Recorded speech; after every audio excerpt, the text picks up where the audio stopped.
There's like a very clear division between the people who are freaking out and then the seasoned investors who, this isn't their first rodeo and they're telling people, hey, stick to your plan, stay the course. I just don't understand that mindset of like just completely selling out of the market. What is that going to do for you? Do you really think the stock market is just going to completely fall? If you still have a long time horizon and you're like, man, I need to completely change my strategy, that probably wasn't the right strategy to begin with. Okay, so if this cost is going to pass on to the consumer, are they going to be able to spend in these areas? That's going to increase costs for everybody.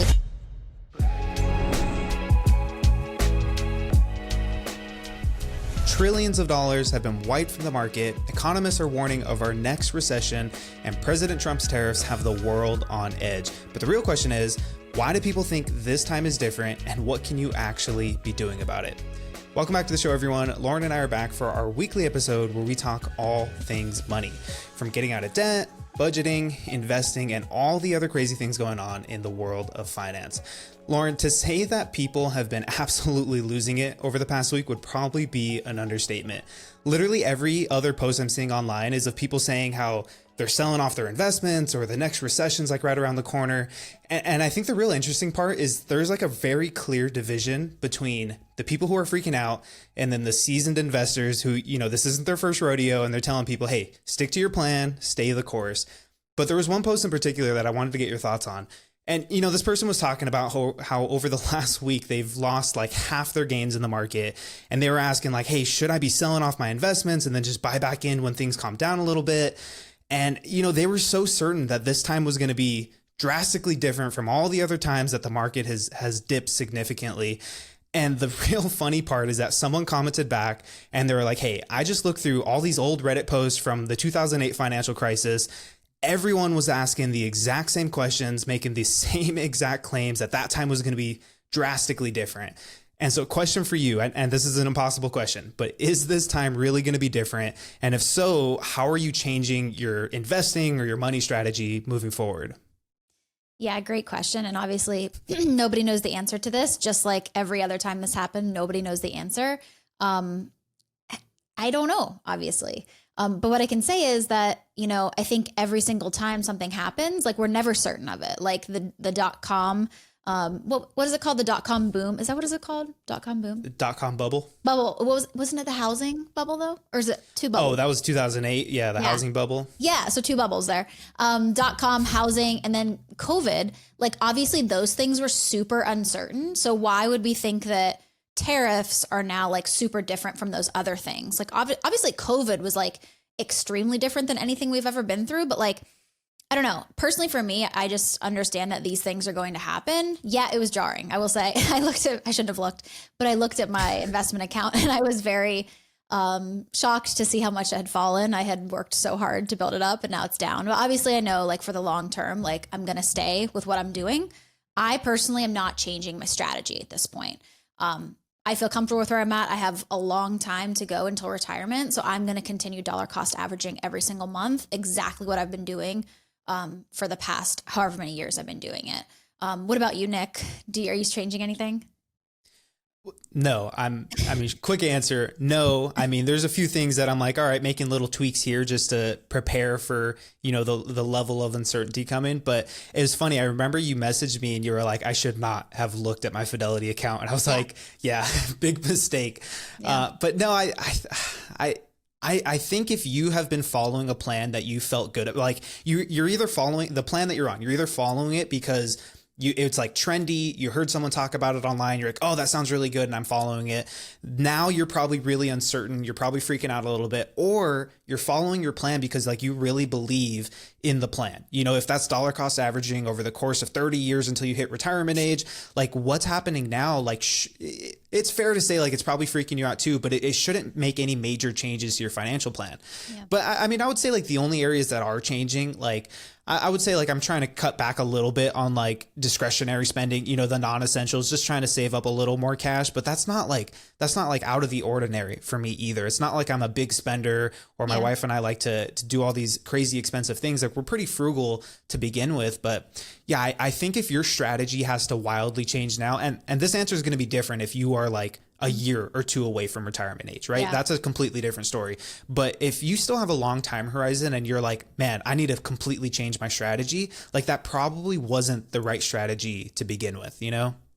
Yeah. And I will say, like, there's little things I'm doing, but I wouldn't say I'm changing my investment strategies. Of course, you know, I think I've said this before, but I work in tech and sometimes that gets really volatile. So I think we're going to bump up our emergency fund a little bit just because, you know, of my job uncertainty. Like, I feel good right now, but at the end of the day, I could totally get laid off and not have an income. So I think we're going to bump that up a little bit. Like you said, we don't really do too much spending either, but also kind of cutting back there if we can, just to kind of bump up the savings in, you know, our like housing emergency fund for things that would happen around here, but also like if I need to, or if we need to live off of something for a little bit. So that's really what I think we're going to do, but no, not for me. I'm not going to change like my long-term investing strategies at this point.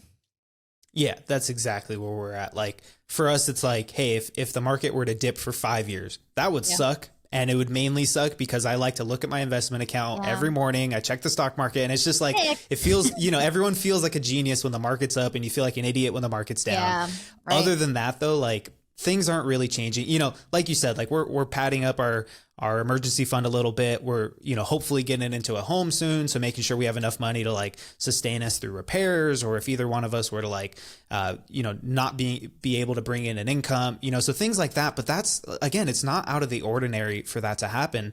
And like I said, like if you are freaking out right now and thinking that your whole strategy or your whole approach to money has to change, you probably haven't been on the right strategy for long, you know, or you haven't been following the right strategy. Like I think in times like this, like, and you saw it during COVID, like if you had really solid money management strategies, investment strategies, like you could see that time as like an opportunity to like invest more, for example. Yeah. But I think that's where like, what's that saying? Like when the tide rolls out, you can see who's swimming naked.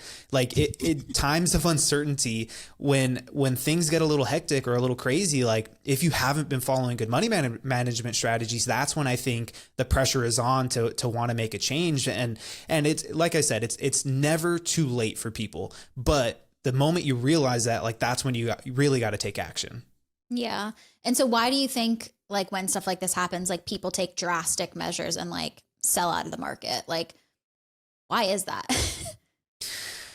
It's funny. I was going to ask you a similar question. Like, do you think people doing that is also because of what everyone's seeing online in the media? And like, I think that's kind of like the answer to the question you were asking. Like, people are only seeing online, like these massive wave of tariffs, or that the next recession is coming, or there's a trade war on the horizon, or all these big things, like there's going to be massive unemployment. And like that freaks people out, again, because they probably haven't been relying on like solid financial strategies. And, you know, they see these massive headlines and they're like, oh shoot, I got to do something. And it's funny because normally the saying is like, don't just stand there, do something, right? But in times like this, I've been seeing it all over the internet, and I love it. And it's, don't just do something, stand there. Like, don't do anything. You're probably going to cause a whole lot more harm than if you were to just stand there, stick to your you know, proven track record of investing or how you manage your money.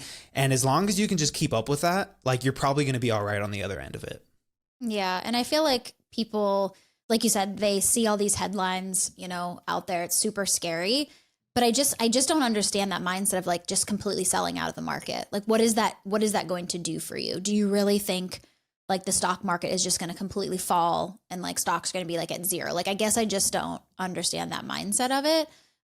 Because of course we've been through this early 2000s, 2008, 2020, and it always comes back stronger. Like if you look at the picture of like the S&P, it's a consistent, like whatever the way the camera is, it's a consistent upwards and to the right, with some drops in there, of course.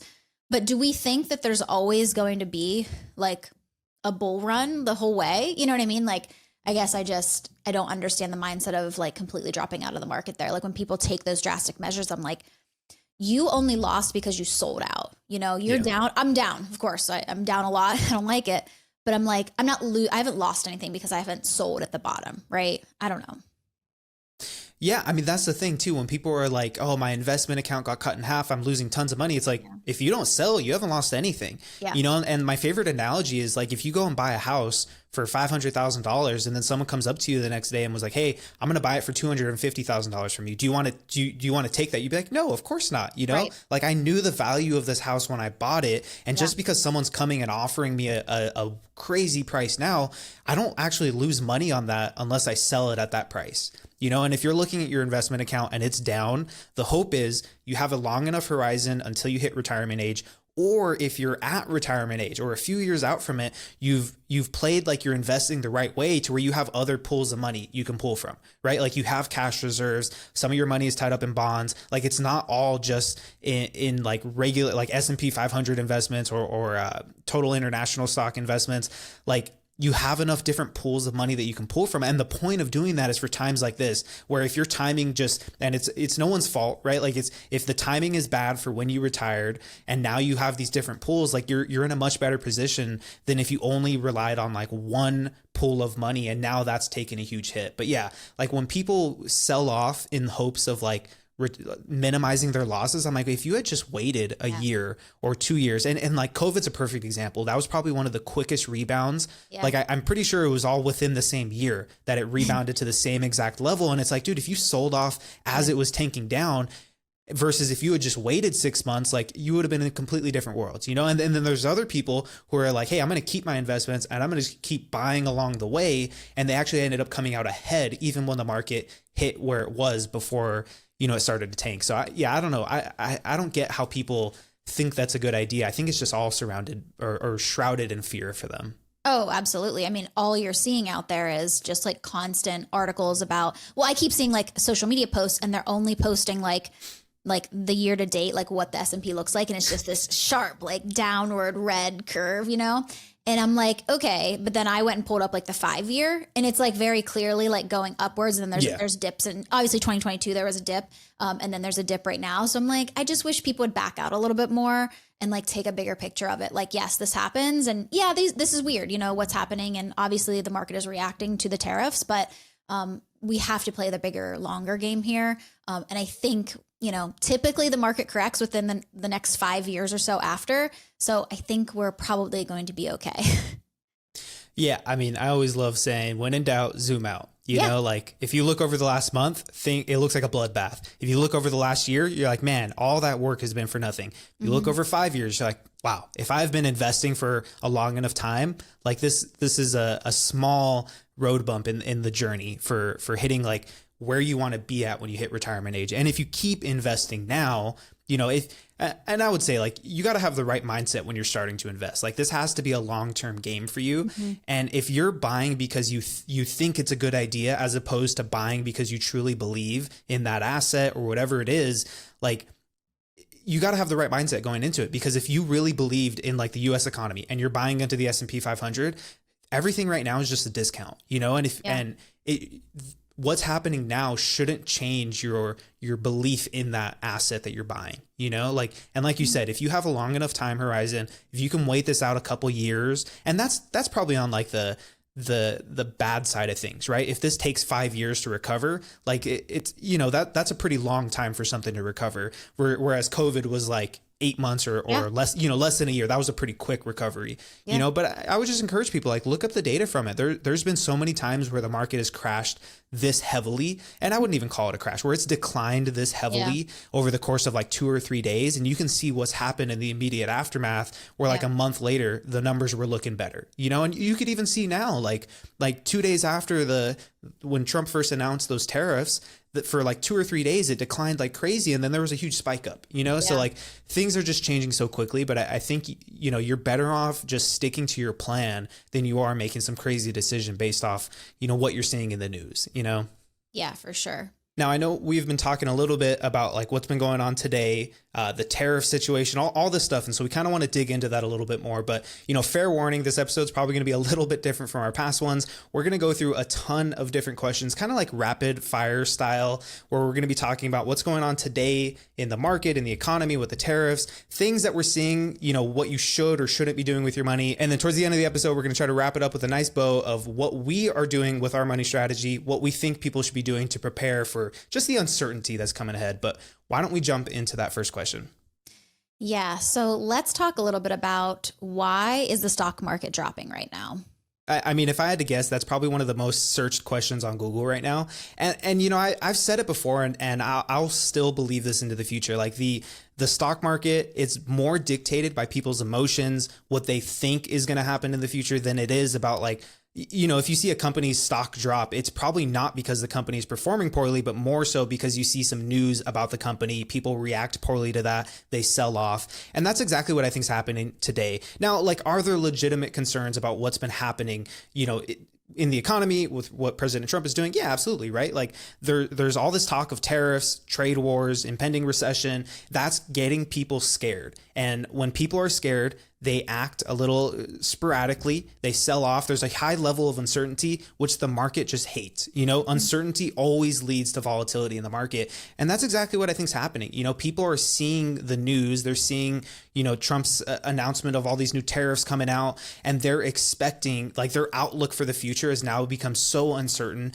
They're predicting all these different things that could be happening as a result of that, without knowing like what is going to happen. You know, how many of these tariffs are going to go through? Are they going to go through at the levels that they are? Like, what is that going to do to unemployment? What is that going to do to rising costs? You know, we don't know how these things are going to be affected until they kind of shake out, right? Because, you know, as I'm sure everyone knows, like this stuff evolves so rapidly, right? Like Trump sends out one tweet and then now like the stock market rallies a little bit, you know, things are evolving so quickly. And I think that's to me is why is the stock market going down? It's because people are afraid right now. People are uncertain.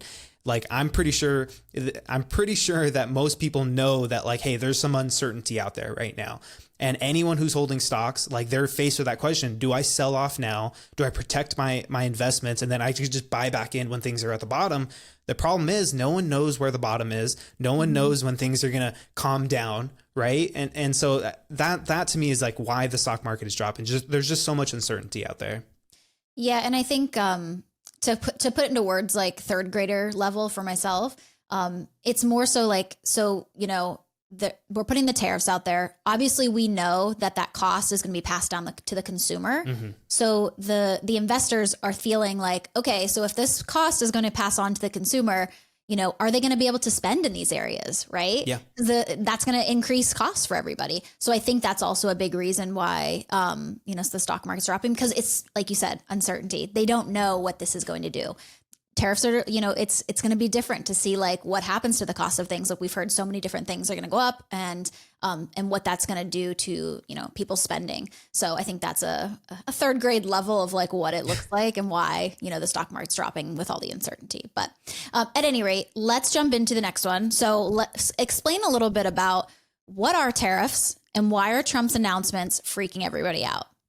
Yeah, I that's a really good question. And I think there's a lot of confusion about like what a tariff is. And a lot of people think it's like the company that the tariff is, or sorry, not the company, the country that the tariff is placed on, they're having to pay higher costs to bring those products into the US. And it's not those foreign nations that have to pay those costs. It's the people who import them. So US companies who import products from overseas, like China, for example, you know, that's we import so many items from that country. Those importers have to pay a tax or a fee to the federal government for importing those foreign products. You know, there's a lot of talk right now, especially about the pros and cons of tariffs. I would say a lot of the conversation out there about the pros is that a lot of the times it's to protect like US industries, right? We want to make our products competitive with foreign products, because as you know, something that's made in China versus something that's made in the US, the cost difference is drastic. Like if you've ever gone to Home Depot, you buy a US made tool versus a Chinese made tool, right? Like the cost is almost double. And so the idea behind that tariff is to raise the cost of that foreign good to be competitive with the US good. That's kind of the conversation with it. It's also, you know, if you want to try to increase revenue for the federal government, or if you want to try to push some like economic or political agendas with those foreign nations, that's a good way to do it as well. But like you said, there's a lot of cons with it as well, right? It's not like that foreign country is paying the tariff. Now, in some cases, they could change how they're structuring their pricing for those importers to maybe absorb some of that.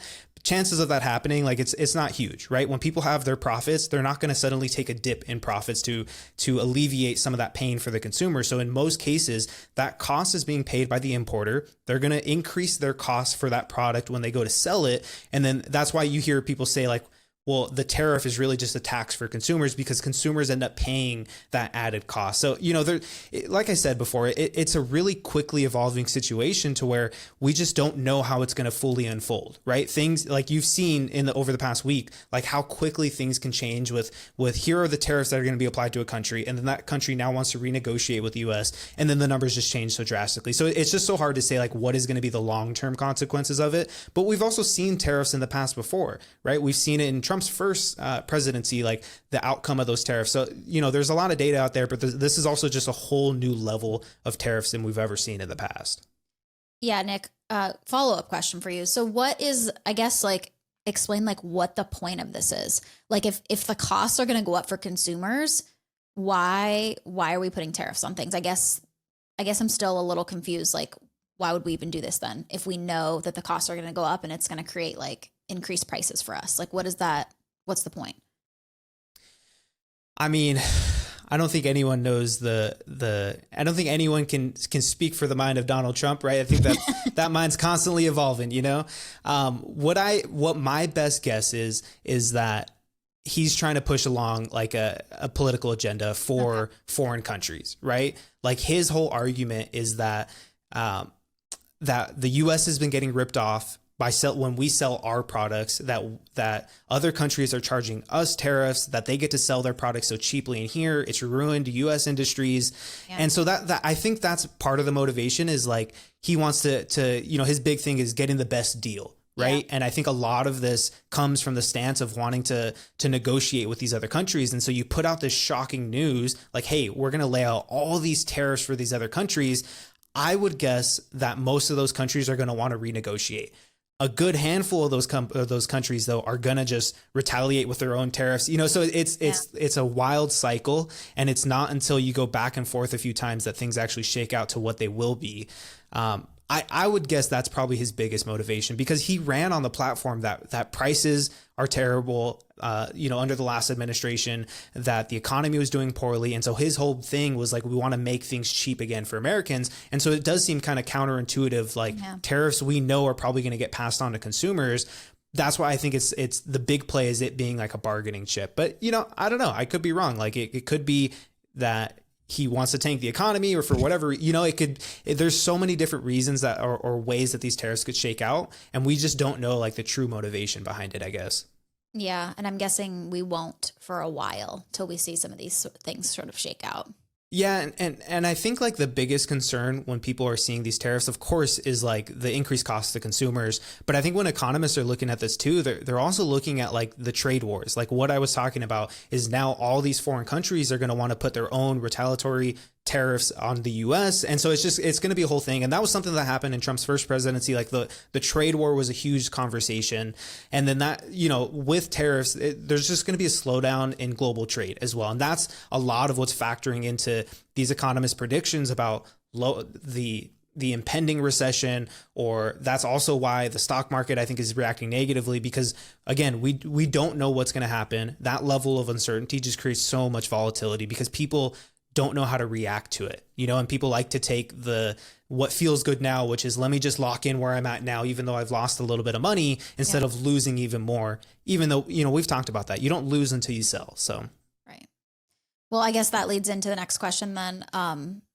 Is a recession actually coming or are people just overreacting about this? Yeah, I mean, that's the $1 million question. Is a recession coming? And, I think the truth is if anyone says that they know for certain that there is, or that we are in a recession or a recession is coming, like, I just think they're lying, like first off, like what is the definition of a recession? It's 2 consecutive quarters of negative GDP growth, right? And so we don't know the answer to that question of, is there going to be a recession until the data has actually come out? Has there been 2 consecutive quarters of negative GDP growth? Then you can say like we are in a recession and then we'll see where we are in that 3rd quarter, 4th quarter, but anyone who says that they know, I do think they're just lying because you can't know these answers until the data has come out. And so even if things feel a certain way right now, we have to wait until the numbers are published and then we can actually say for certain, has there been a recession over these last 2 quarters? But one thing I will say, and this definitely isn't my quote. I heard this online a few years ago. I've always loved it since I heard it. But like the only two people who can be wrong for a living and keep their jobs are meteorologists and economists. Because no one gets mad at the meteorologist when they say it's going to rain and it doesn't. No one gets mad at the economist when they say, hey, there is a recession coming and there isn't. Right? Like, I think you got to take what they say with a grain of salt, because a lot of them, yes, they're looking at numbers. Yes, they're looking at data. But like I said, a lot of this data doesn't come out until after the fact. That's when we can actually know, has the economy shrunk? Has it actually grown? But, I think that my biggest thing, and what I always tell myself is like, let's plan for the worst, but let's hope for the best. Right? Like, have a plan for what you can do with your finances when things are turning south, like we've seen in the market right now. Like, have a plan for how you're going to pad up your emergency fund, or how you're going to manage your budget a little bit differently, and then hope for the best that the economy just recovers after this, hopefully in a shorter time frame than maybe some of the other market crashes we've seen where it's taken several years. Right? But I think if you're looking at this and saying, this is like the end of the world, right? Or like my 401k or my retirement, it's going to completely hit rock bottom. Like I think that's so unrealistic. Or like the world really is ending and now we got to start. It's funny. I saw someone post online, like, what are you doing differently? I'm like, as a joke, I was like, oh yeah, I'm selling everything, buying like bullets and water, and I'm moving underground. Cause like if you are selling, like that would probably be the next logical step, is to just go full out that direction. But if you really do believe in the things you've purchased, like, and you have a long enough time horizon, like we've talked about, like you have the time to ride this out. Yep. Dollar cost average your way in, you're probably going to be better off for it, because if you look at all the other crashes over the last like 20, 30 years, you can see that when the market recovers, it recovers almost as if that time never happened. And if you had continued purchasing during that time, you're always going to come out ahead when the market finally does recover. All right, taking a quick break from today's episode, Lauren and I have some exciting news we'd like to share with you. If you're feeling stuck with your finances and don't know where to start, we have you covered with our one-on-one financial coaching. These are no strings attached coaching sessions that you can sign up for today. No ongoing commitment. You simply book a session whenever you need one. Each call is 90 minutes, and by the end of it, you'll have a clear budget to work with and a solid plan to start paying off your debt. Plus, we'll make sure you walk away with some awesome tools to keep you on track, including our budget dashboard and expense tracker, as well as our debt payoff optimizer. And the best part, you'll get to work with both of us on the call. Together, we'll help you develop the best possible strategy forward, answer your questions, and make sure you feel confident about managing your money. So if you're ready to get a handle on your budget and kickstart your financial journey forward, check out the link in the show notes to book your first session. We can't wait to get started with you. Now, back to the episode. Yeah, I love that you brought up the, 401k and your retirement planning, because I think that's a big area of concern. So maybe we should jump into the next question. Yeah, absolutely. So I totally agree. That's a huge concern right now, just like everything we've been talking about. So should people really be worried about their retirement investments with what we've seen over the past like week or two in the market? Should they? Great question. I think there's a healthy level of like concern. But I think too many people are like we've talked about already, like jumping way down the hole. Right. Personally, yes, I looked at my account. I was a little bit worried, but then I zoomed out, like you say, and took a broad view of like what I'm dealing with at this point. I'm not retiring tomorrow. I'm not retiring in 10 years. So I have a lot of time to ride this out and continue to build my investments over the years. Is there people that should be worried? Potentially. If you're close to retirement, that might be something to consider. Now, I think there's also a point here. If you're retiring next year or within 2 years or whatever, I don't think you're automatically going to need all of the money in your retirement accounts. So hopefully there's some, you know what I mean? Like, I think a lot of people are like, if I'm retiring next year, like this is terrible. And I'm like, because my mom was talking about that because she's planning on retiring in a few years. And she's like, I just can't look at my accounts anymore. And I said, but Mom, like, think about it. You're not going to like retire and be like, well, I got to take all my money out of my account. Like that's not going to happen. So, there's definitely like a healthy level of concern, obviously, for people who have 10, 20, 30 years in the market. I think like we're going to be just fine. We just have to focus on what we can, control, which is continuing to do what we do, buff up your emergency funds, kind of maybe pull back some things that you've been spending on, and just focus on like the broader picture there. I love that you say that because people always get that wrong. They're like, if I'm, if the market takes a downturn and I'm retiring, like I'm screwed. I'm like, yeah, sure. If it's a downturn for 10 years, yeah, you're going to be screwed, right? If you retired during COVID, like you were screwed for the first year and then everything was fine. And then we blew up again after that, like people always have that idea, like, that I need to sell off all my investments right when I retire. It's like, no, like that's not how you should be doing it in any scenario. Like you should only be taking out what you need for that year. But then you, like I said before, like if you've allocated your assets appropriately, you have these different pools of where you can pull money from. Like maybe now is the time where you rely a little bit more on your cash reserves or the different types of investments you have, as opposed to taking out, your money that's in the S&P 500, which is down pretty drastically today. Right. But, this is also like an argument for why I tell people, like, the reason you don't invest all of your money inside of one single stock is the same exact reason why you don't put all your money inside of one market. You want to diversify across different markets as well. And like, I'm a huge believer in like, and I always get the name wrong. Is it Boglehead or Bogglehead? I'm going to say Boggle, the Bogglehead method. I'm a huge believer in that. And like a big part of that is you have investments in bonds, you have investments in international, you have that international exposure to where maybe it's not taking as big of a hit as the US economy is right now, with all the fear of recession and tariffs and trade wars and stuff like that. And so it's the same exact reason. You don't put all your eggs in one basket, and that same idea continues even as you build out of the idea of it being one stock into it being one market, into it being one pool where you're dumping your money into. Like I think you got to plan to diversify a little bit, because no one knows when the next like downturn is coming. So you got to have a few different options for how you can kind of deploy your money if you're, approaching retirement. Yeah, for sure. So like all of that to say, I think we're allowed to have feelings, obviously. I even felt some things looking at my account, I told you. But I think that, once you feel those things and then kind of look at the bigger picture here and where we have been after all of these other crashes and declines, like I think it can put your mind to ease. Like I said, I've been seeing a ton of S&P 500s, and it's just like, it's like a month span and it's just like straight down, and it's just super scary. It's red and it's like, look what's happening here. And then I went and pulled it up on Google, and I did like the 5-year, and it's green. And it's like, going up with some dips and stuff. And I'm like, I showed my husband, I was like, this is what like everyone's freaking out about, but like, look at this. And he even said like, oh, like that makes a lot of sense. And it kind of gives you some ease. So yes, you can be worried, but please do not sell at the bottom. Please don't. And just ride this out, because I think we're all going to end up better in a few years, hopefully, maybe sooner. Yeah, no, exactly.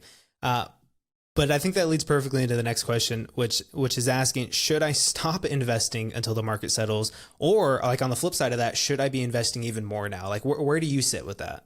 I sit right in the middle. So I'm going to continue to do exactly what I've been doing. Now I will say I have a healthy emergency fund. I'm going to throw a little bit more into that. So I think the question is, do you feel comfortable with your cash reserves right now? Do you have an emergency fund? Do you feel comfortable with that? Because if you're investing, you could pull back a little bit just to start putting some cash aside if you feel like you need some more security there. Otherwise, press forward and continue to do what you're doing. I would not be waiting until like the bottom to try to like put all of my money at the bottom, because again, we don't know what that looks like. So I'm doing the same thing I've been doing. I'm putting money into my Roth IRA. I'm putting money into my taxable brokerage accounts, into my 401k. I'm going to continue to do that, automate it every single month. I'm not changing anything. But like I said, I think there's some people that could potentially shift some things for what they're doing based on kind of what they have right now. What do you think, Nick?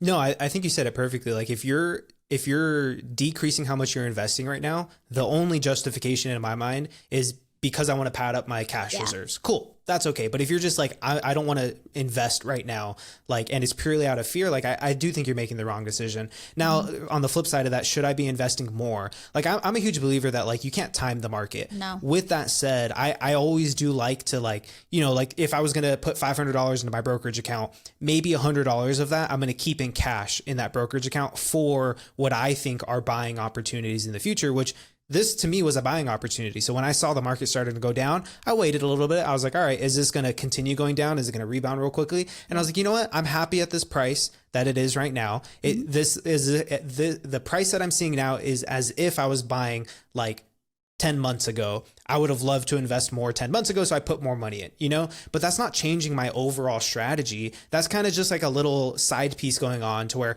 hey, if I see an opportunity that I'm like, you know what, I want to throw a little bit of extra money in there, I'm going to do it. Will that pay off? You know, that's the downside. I don't know if it's going to pay off, but I do believe that these investments in 30 years are going to be worth a whole lot more than they are today. So like with that mindset, it's like, all right, I can't lose, you know? Yeah.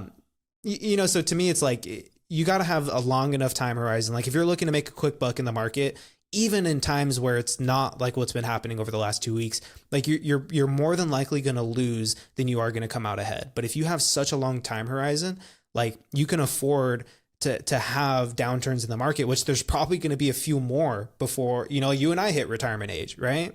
Yeah, for sure. And I think the biggest thing is like, we have to remember like what this all means.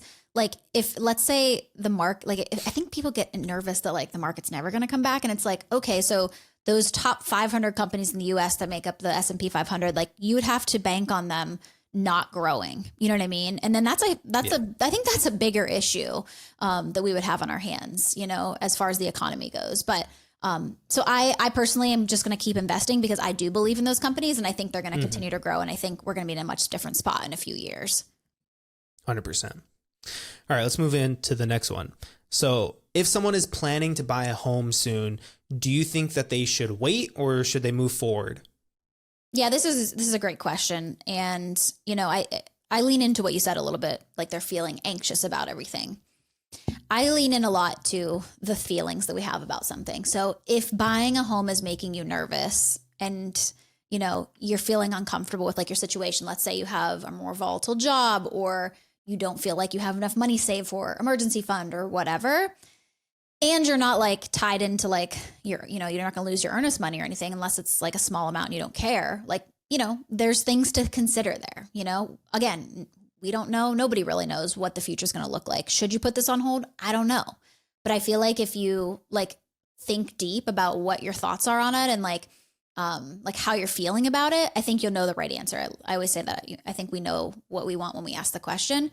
But if you have a solid emergency fund, you're in a pretty stable like career path. Like I don't think there's a problem with buying a home because we just don't really know what it looks like. I think just stability and how you feel is probably going to lead you to the best decision, I guess.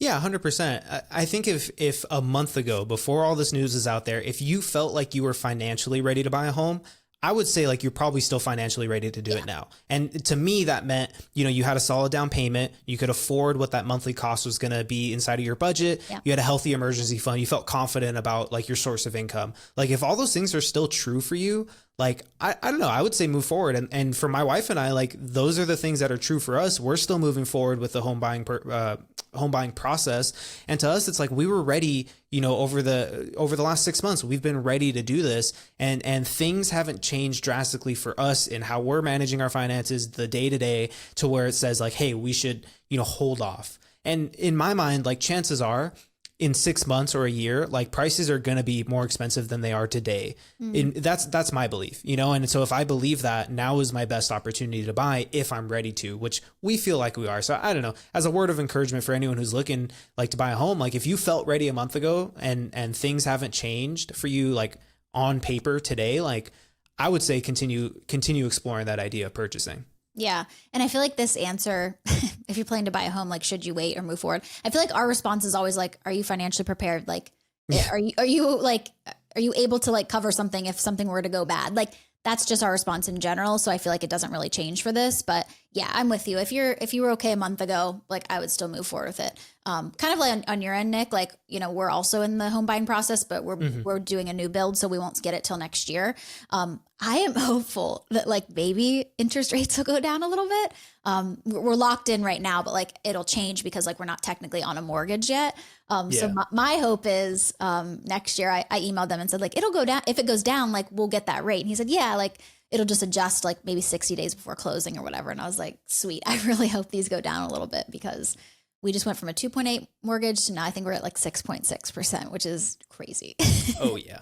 That's exactly where we're at. We got approved at it was like a 6.675. And I was like, oh, that just sucks. Yeah. You know, because and it sucks even more if you compare that like 6.6 versus like 4.6 versus 2.6. Like the numbers are so crazy. And that's where you can see why so many people can't afford a home today. It's literally less because of the price, and it is more about the interest rate. Like it's crazy how much that affects the monthly payment. Yeah. I'm hoping for maybe a few points down. We'll see. But Yeah.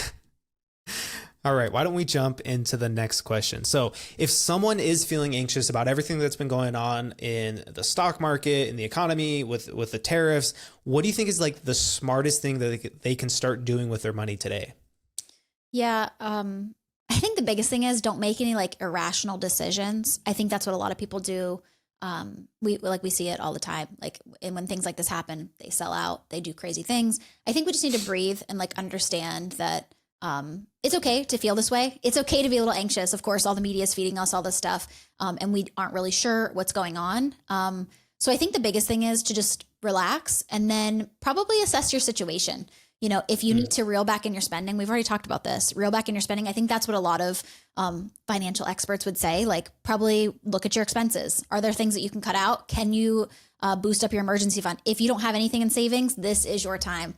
You really need to watch what you're spending and put everything you can into a high yield savings account to set aside for an emergency. I think that's the biggest thing for me is just making sure that, you know, we don't know what's coming up. So maybe just be a little bit more prepared for what the future could hold. Yeah, no, I completely agree. Like, I think people are more at risk of harming their finances if they try to make a decision out of like fear or anxiety, as opposed to just standing there doing nothing and just continuing on. And like I said it before, but like, you know, if you've been following like a solid plan, you feel good about how you've been managing your finances, like things probably don't need to drastically change. And like you said, like, yeah, my wife and I, we've been padding up our emergency fund a little bit. It's not like we're doubling it in size and now it needs to last us like 2 years or, you know, like we're padding it up a little bit and we're saying like, hey, are there areas in our budget where one, can we cut back a little bit now, not feel too much pain? And then two, if we needed to, what could we cut and what would our numbers look like? You know, it's more so about just planning ahead a little bit, being a little bit prepared.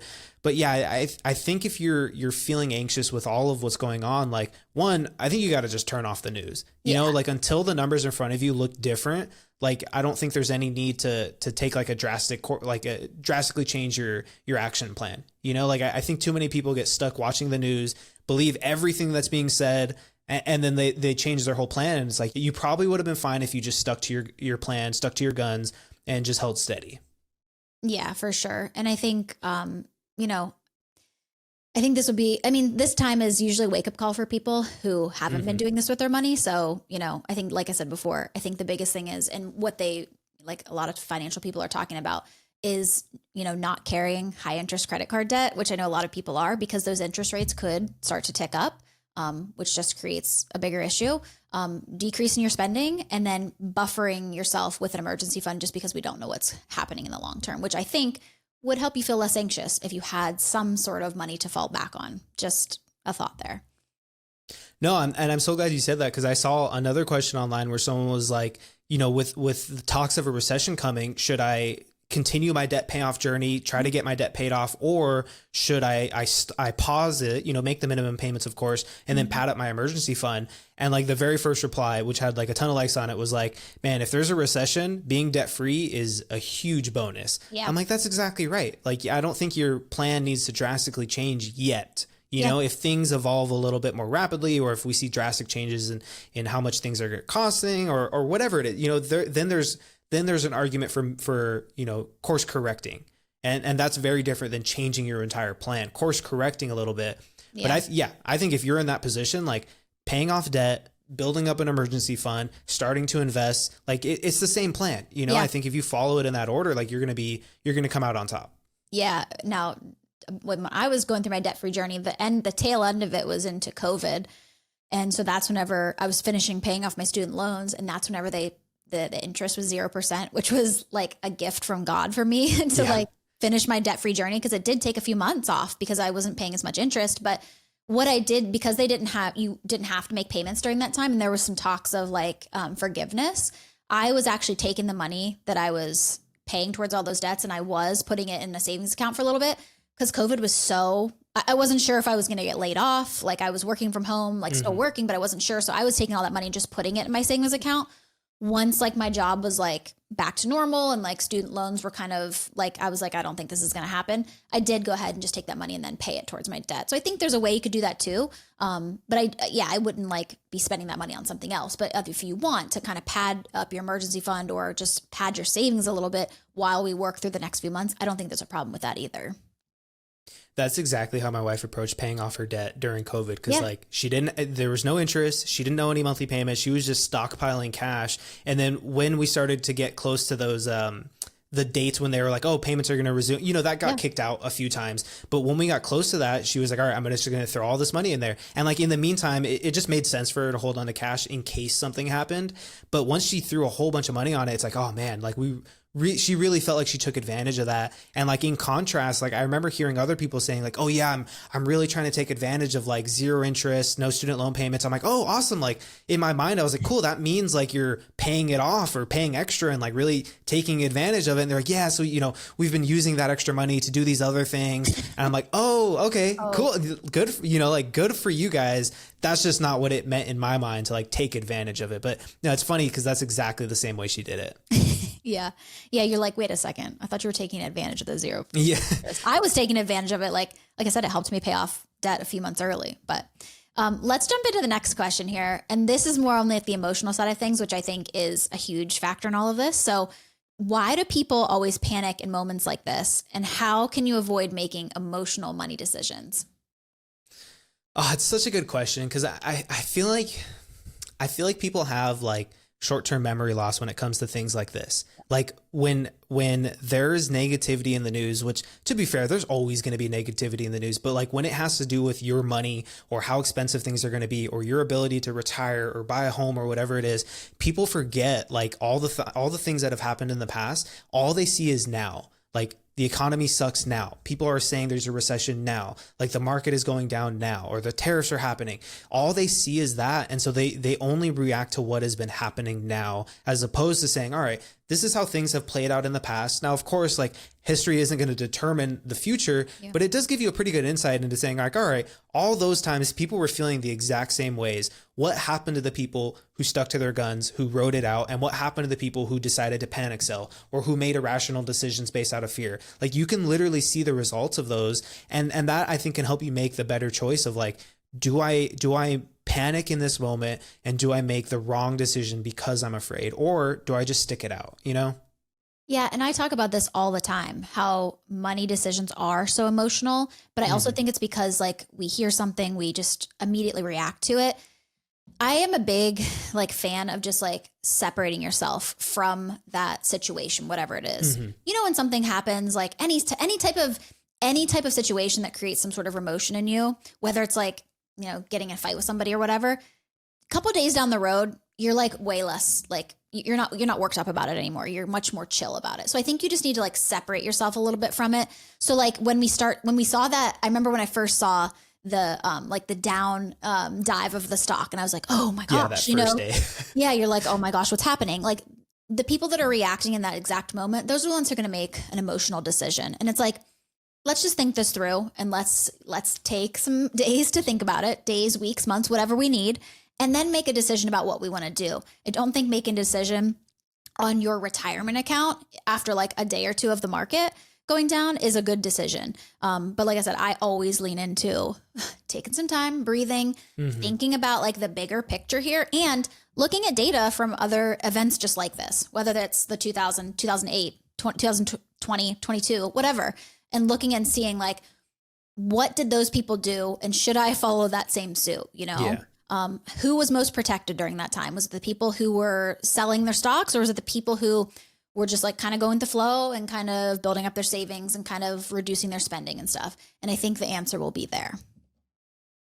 Yeah. And I said this in the beginning, but like everyone always feels like they're a genius when the market's going up. And then you can really see who has been investing to like follow trends and then who has been investing because they fully believe in their strategy, because they react totally different to the news that's happening right now. You know, like I don't love to see, and Lauren, I know you don't love to see your retirement account being down. Like it sucks, right? You look at it, you're like, man, that was a year's worth of progress, but it's not like baked in, you know, it's not baked in. You're just almost like going back in time a little bit. But like right now, like I'm not freaking out because of it.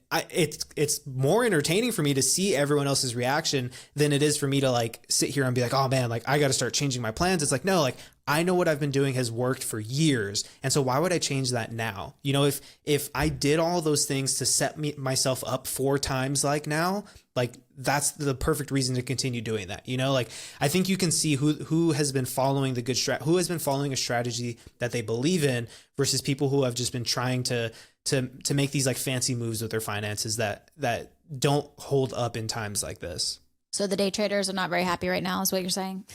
Yeah, 100%. I don't think day traders are having a fun time, but why don't we move into the next one? Yeah. So what can we learn from past recessions or crashes or declines, and how can that help us make better decisions right now? Yeah. I mean, we've been talking about it this whole episode. Like, of course, like what has happened in the past is never going to determine what's going to happen in the future. Like things with what's going on now, like they're just inherently, they're different, right? Mm-hmm. Like it's not like this is a housing market crash. This isn't like what happened in the .com bubble. This isn't what happened during COVID. Like it's different. But when you look at how the market reacts to it, like it's almost exactly the same, right? Like the news comes out, people freak out, the stock market declines drastically. And then you might see a little bit of some upticks. And then over the course of whether it's a year or a few years, like the market will recover. And then people who sold are left feeling like, oh man, what did I do? Now I'm buying back in at an even higher price. Like all of my gains have been wiped out. And I've really solidified what those losses were. Like, I think if you are just reacting to what's happening now, like you're doing yourself a disservice. Like you should look back at what's happened in the past and use that to either confirm what you think you should do or help you avoid the thing that you shouldn't be doing. Yeah. So I came across this this Instagram from the account Better Wallet, who I love. And he wrote, the S&P 500 fell 10% in 2 days last week. That only happened 4 times in history: October 1987, November 2008, March 2020, and April 2025. And here's what happened over the next 5 years. In October 1987, it went up 102% within like the next 5 years. November 2008, up 105%. March 2020, up 94%. And now we're at April 2025. So it says at the end, pay attention. You know, what's going to happen here? Seems like the trend is we're going to be okay. Yeah. And times like this are when you really kind of, what is it, like test your mettle, you know, like you get to see like, all right, do I really believe in what I've been, you know, practicing, or have I just been following along with the trend, you know, like, because for right now, like, and you know, like it's hard not to feel anxious about it. It's hard not to be like, oh man, it is this time different, but like, you're never going to have answers to those questions until like we are months and years down the road, you know, so you're better off just sticking to what you know has been working and then tightening things up a little bit. Yeah, for sure. Now, I guess a question for you is there ever an okay time to sell your investments when the market is dropping? That's such a tough question. Like, okay. And to be fair, I saw someone who had like timed it pretty perfectly. I would say they were like, yep, I sold like a week before it dropped and now I'm waiting to buy back in. And I was like, man, that's, you know, cause like you locked in those gains and now you're going to buy back as if you know, went back in time. Like that's always how I like to think about it. Yeah. It's like you went back in time and you're going to buy more from a year ago. And it's that guy's definitely feeling like a genius unless he times it wrong and doesn't buy back in at the right time, you know? And the crazy thing is like, when the market can drop so suddenly in a day, it can shoot back up it can go both directions, you know? So like, you never know when it's going to shoot back up, or is it going to be like a slow and steady increase over the next few years? Like you just don't know. And so like, I would say as like a rule of thumb, like I would never sell when the market is dropping. Now, if you want to play with like $50 and see like, hey, can I time it? That could be a fun experiment, but like that's kind of the most I would say I'd be okay with. The saying of time in the market is better than timing the market. Like that's always held true. And I think if you try to time the market, you're either going to get it perfectly right and feel like an absolute genius, or more than likely you're going to lose out on money that you could have had invested or have kept like your cost basis low enough, and now you're buying at a worse opportunity. It's like when you go and play at the casino, like you never know what's going to happen. Like the house is always going to win. You more than likely are going to come out on bottom. And so why not just stick with your strategy? But, I think that kind of leads us into like our last question. Like, Lauren, are you changing anything moving forward? Or do you feel like now is the time to just really stick with what you've been doing? Kind of a mix of both of those. And I think I touched on it a little bit at the beginning, but my job is in tech and, could potentially be a little volatile. I actually feel fine right now. Like the companies were growing and everything feels good at this point, but that also happened to me before when I was laid off. So my husband and I talked about it. We are going to bump up our emergency fund a little bit. Mostly because like next year we are going to be owning a home again. Right now we're renting, so we feel like we're comfortable with where it's at, but we are going to be owning a home again. So we do want to buff it up a little bit. I also think I'm going to put some more just kind of like savings aside just in case I were to be laid off. So we could, survive a few months, until I was able to secure another job. But overall, I am still going to be investing the same amount and just continuing with what I'm doing. But like I said, also kind of padding our emergency funds, and we don't do much spending anyway. So probably going to be doing the same things we're doing there. We haven't really, honestly, this year's probably a good year for this because we are not traveling much. Like we're just like, I'm going back home for like 2 weeks here soon, but we're not like traveling anywhere. So I guess that's a good thing. So what about you guys?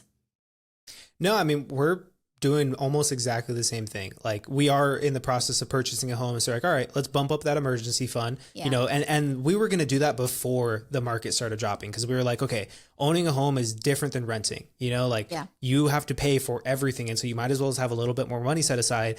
And then, we've been putting aside extra money just in case. Cause my wife's job, she works for the state government, but part of her department is federally funded. So, we're like kind of just talking through that. Like, all right, hey, if you were to lose your job, what are some things that you could pivot to? Because if you lost your job in that sector, it's probably going to be hard for you to find a job in that same exact sector if it was because of funding being cut. So like, hey, like just a conversation we were having, like, what could you do different? Like what are other things that you could do? You could apply your skills to other areas where you could still get a job, like conversations like that.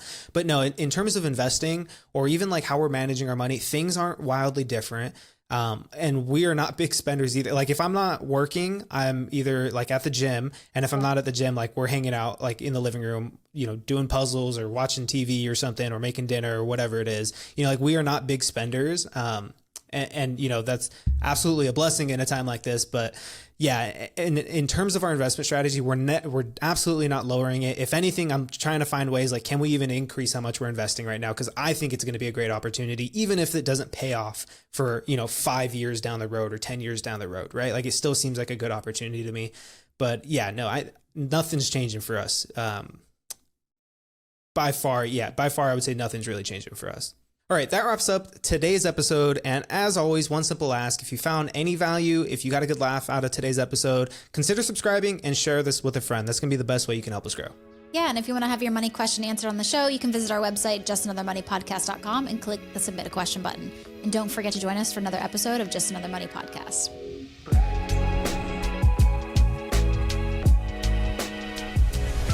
The information, opinions, and recommendations provided on this podcast are for entertainment purposes only and do not constitute professional financial advice. Any financial decisions you make based on the content of this podcast are your responsibility. We strongly recommend consulting with a licensed financial advisor or other qualified professional before making any significant financial decisions. By listening to this podcast, you acknowledge that we are not liable for any financial outcomes.